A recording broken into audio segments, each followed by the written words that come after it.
In today's video, we are going to understand today's lead code problem, longest valid parenthesis. देखो question में हमको क्या given है कि गिवन है string containing just the characters जिसमें ये ओपनिंग ब्रैकेट है और क्लोजिंग ब्रैकेट है. We have to find the length of longest valid parenthesis substring, है ना. जैसे कि एग्जांपल 1 में वैलिड सबस्ट्रिंग क्या होगी, 2 लेंथ की, तो इसलिए यहाँ पर 2 आ गया, है ना. देखो अंडरस्टैंड करने की कोशिश करना.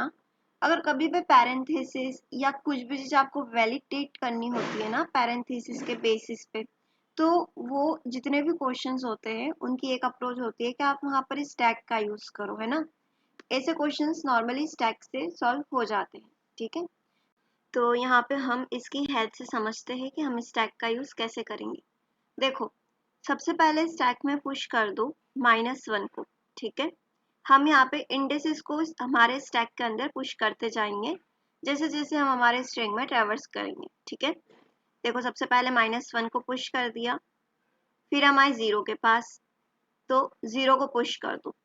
जब जब हमको ऐसा ब्रैकेट मिलता है ना, ओपनिंग ब्रैकेट, तो उसको उसके इंडेक्स को यहाँ पे पुश कर दो. तो यहाँ पे हमने 0 को पुश कर दिया. फिर हम आगे बढ़ेंगे तो देखो अब हमको क्या मिलता है, क्लोजिंग ब्रैकेट, है ना.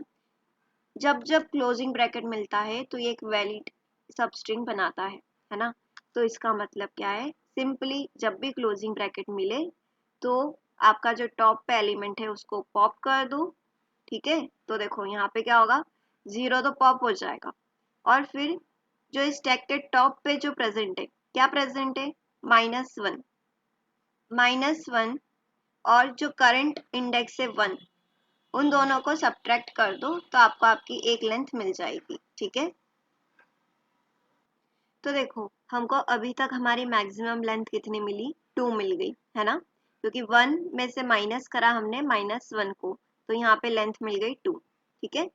फिर हम 1 से कहाँ पर जाएंगे, वापस से हमको क्लोजिंग ब्रैकेट मिल गया तो वापस से वही करेंगे ना, -1 को हमने पॉप कर दिया, ठीक है. अब पॉप कर दिया हमने यहाँ पर -1 को. अब हमारा स्टैक एम्प्टी हो गया, ठीक है. अब स्टैक क्योंकि एम्प्टी हो गया है तो जब भी हमारा स्टैक एम्प्टी हो जाएगा तो हम हमारे आगे वाले एलिमेंट्स को देखेंगे. अगर स्ट्रिंग में और भी एलिमेंट्स है तो उनको उनके इंडेक्स को पुश कर देंगे, ठीक है.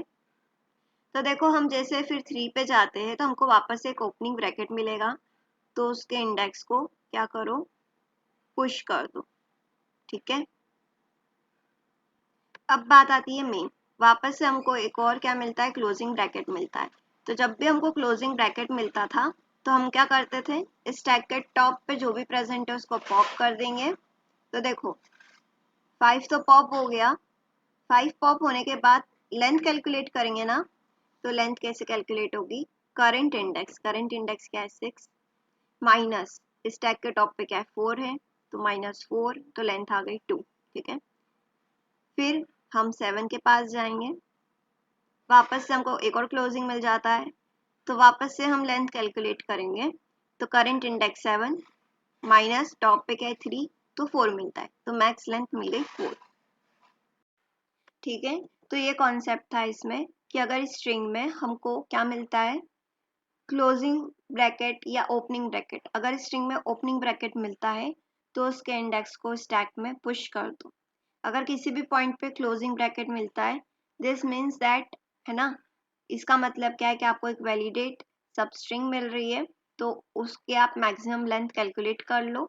मैक्सिमम लेंथ कैसे कैलकुलेट कर रहे थे हम, करंट इंडेक्स में से माइनस कर रहे थे स्टैक के टॉप पे जो भी प्रेजेंट है उसके इंडेक्स को, तो हमको यहाँ से मैक्सिमम लेंथ मिल रही थी. किसी भी पॉइंट पे अगर स्टैक एम्प्टी हो जाता था तो हम क्या करते थे कि चेक करते थे कि स्ट्रिंग में कुछ और भी प्रेजेंट है क्या. अगर वो प्रेजेंट है, ओपनिंग या क्लोजिंग जो भी प्रेजेंट है, उसके इंडेक्स को हम पुश करते थे.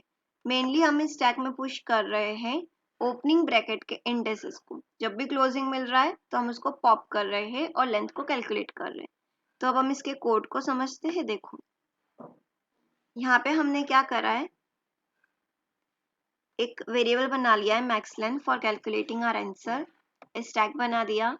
स्टैक में सबसे पहले हम -1 को पुश कर रहे थे ना, स्ट्रिंग में ट्रैवर्स करके चेक कर रहे थे कि क्या वो ओपनिंग ब्रैकेट तो नहीं है. अगर ओपनिंग ब्रैकेट है तो सिंपली उसको स्टैक में पुश कर दो। अगर ऐसा नहीं हो रहा था तो क्या करो, इसका मतलब है क्लोजिंग ब्रैकेट है, तो स्टैक को पॉप कर दो, चेक करो कि क्या अगर स्टैक एम्प्टी है ना। अगर स्टैक एम्प्टी हो रहा था तब हम क्या कर रहे थे, स्टैक में करंट इंडेक्स को पुश कर रहे थे। अगर स्टैक एम्प्टी नहीं था तो हम हमारा मैक्सिमम आंसर निकाल रहे थे। कैसे निकाल रहे थे, करंट इंडेक्स में से स्टैक के टॉप पे जो भी प्रेजेंट है उसको सब्ट्रैक्ट करके।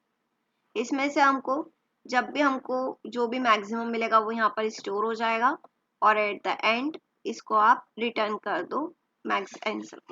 देखो इसकी टाइम कॉम्प्लेक्सिटी की अगर हम बात करते हैं तो इसकी time complexity O of n होगी, है ना।